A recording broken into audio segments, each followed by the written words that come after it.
We are the dollars and cents. What's up, guys? Out here in Dallas, Texas, beautiful Dallas, Texas.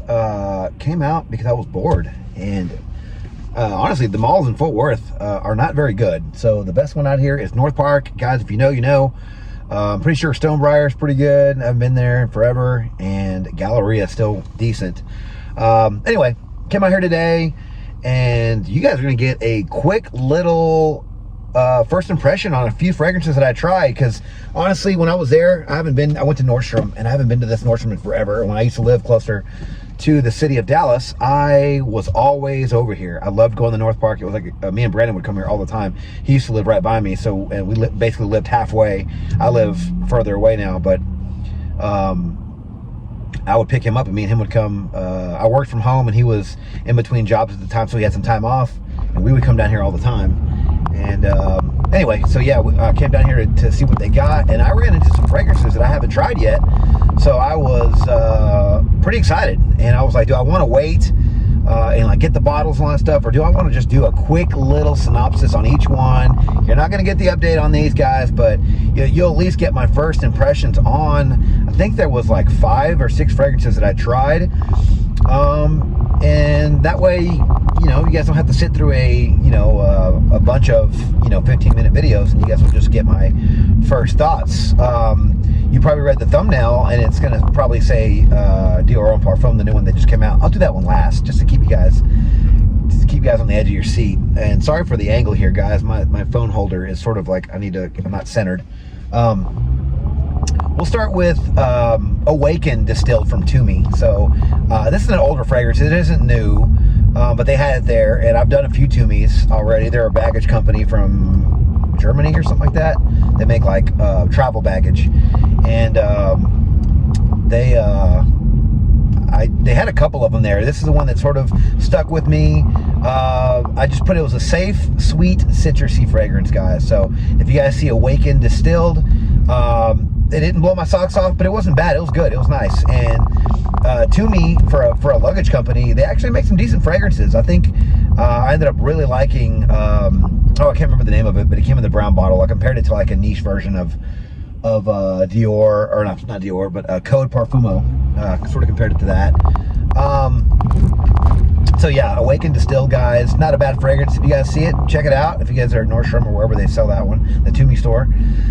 Next one I saw was Michael Kors Pour Homme. So Michael Kors, as we know, a lot of their fragrances, they usually pop up in TJ Maxx or Marshalls. And they're not bad. It's not a bad thing. I actually really like the original Michael Kors. I think that was their Pour Homme. It came like in the square bottle with like some brown juice or orange juice or something. That one was really nice. I actually did like that one, but that was very early on in my fragrance journey. So, would I still like it now? I don't know, but I did like it back then. This one was, it's an Eau de Parfum, I believe. Comes in this really gaudy bottle glass with like this weird metal top, or just like a bunch of metal on the bottle. Kind of beautiful, I guess. Right, it's kind of artsy. But the juice inside was nice. I said it was clean, citrusy, slightly sweet, and very, very safe. So very similar to the Awaken Distilled. But I liked it, and I think I would probably buy that one if it was cheap enough, and if it ended up at a rack store. I'm not going to pay full price for a Michael Kors, I'm sorry, because I know eventually it's going to end up on sale somewhere. But it was nice. It sort of reminded me a little bit of CK1, not exact by any means, but it just sort of reminded me of that very fresh, safe, slightly sweet sort of take on a citrus fragrance. But it was good. The next is going to be Phantasm. From Amen, guys. And so that's the new Amen that just came out, the Thierry Mugler fragrance that just came out. So I think it's supposed to be a flanker of the original Amen, which I guess sort of all of them are. But this one literally is like another version of Amen, the original that came out years and years ago. And it smelled like it had the Amen DNA. I ended up spraying my right hand, I believe, with that one. And so it starts off with sort of that Amen tar note, the DNA that one brings to the table. It's a little bit sweeter, actually a lot sweeter. It has like a cotton candy type of sweetness to it. But then that dies down, and what I got left, and I only sprayed 2 on my hands, is like a weird, like bready type of fragrance. It smells like something that's like wheat or something. It's kind of weird. I don't know what's giving it that, but it smells like a I don't know. We used to have a distillery. I used to live by the Coors Light distillery in town, and whenever I would go run, some days I would smell this. It was like the hops or whatever burning. And it kind of smells like that. It's weird. It's kind of hard to explain. I don't know what it is. I don't really like it. The opening was okay. A few minutes into it was okay. Dry down, not so much. I'll stick with the original Amen for now. I actually do have that one. Next up, the one that I tried was Paco Rabanne's Phantom. It's the one that's an all black bottle. I believe it's the Elixir, maybe. I don't really know. I'm sure it'll be on the screen right now. That one was, I liked the original, but there was some craziness going on with the notes. It was a very mainstream fragrance. Something about it, the note combination, I didn't like. It sort of ruined it for me. I don't know why. But it wasn't like your traditional sort of note breakdown, but it still smelled like a mainstream type of fragrance. So, I don't know, but I'm just dumb sometimes, and I just, it just sort of ruined it for me. But I think the dry down wasn't that great either. And I actually do think I did a video on that one. So if I did, I'll link it down below, guys. But the Phantom black bottle, gonna guess Elixir, whichever one that is. It was good. It was fruity. It was very spicy. And it was sweet, very mainstreamy. I had it on a strip, and I got a little bit of like a coconut type of feel with it. Not sure if that's in the notes or not. There was something in it that gave it a bit of a coconutty type of vibe. So it was good. Again, didn't blow my socks off, and probably won't be purchasing that one anytime soon. All right, guys, a piece de resistance, if I'm saying that correctly, probably not. It's going to be the Dior Homme Parfum, guys. Now, the only take that I've seen on this one was Sebastian over at, it used to be Man Loves Cologne, I think. Now it's, I don't know what he calls his channel now, but still have that one here. Hot take on this one, if you will, because I'm not sure if this one's supposed to be Dior Homme Parfum, like with the leather note that came out in 2014 that everyone liked. If I had to guess, which again, I'm probably wrong with my take. If I had to guess, that was a fragrance on its own. The one from 2014, the one with the leather in it. That was its own fragrance, because they even re-released it, I think in a bigger bottle, 75 or 100 mil, like a couple of years ago, and it basically smelled the same. Now, I could be getting my names wrong, but I could have swore that one was Parfum with the leather note. In my opinion, this is supposed to be Dior Homme, like Eau de Parfum, like Dior Homme, and then they just make it stronger and they sort of made a new composition. But I could be wrong. All right, but I don't think it's supposed to be the one with the leather and the iris that we all love and know, the smoky one. I think that's what everyone thinks. I think, again, I could be wrong about that, but I want to feel like everyone's really comparing it to that one and saying, oh, it's nothing like that one.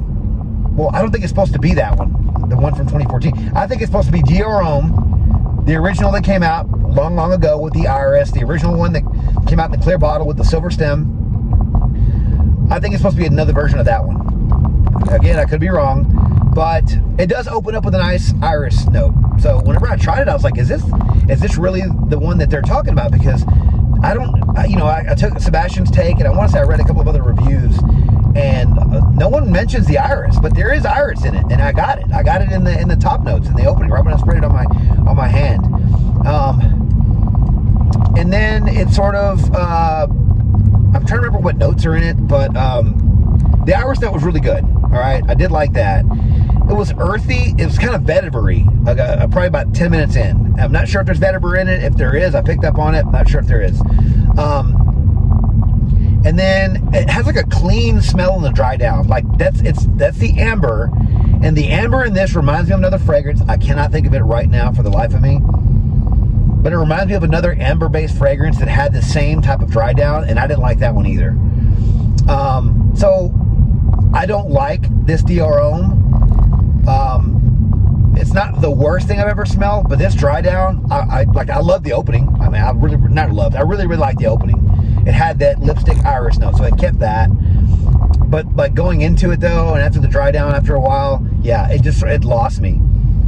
This amber note is not the worst thing I've ever smelled, but it's not like super like, I don't know, I kind of just wish it kept like that, more of the iris.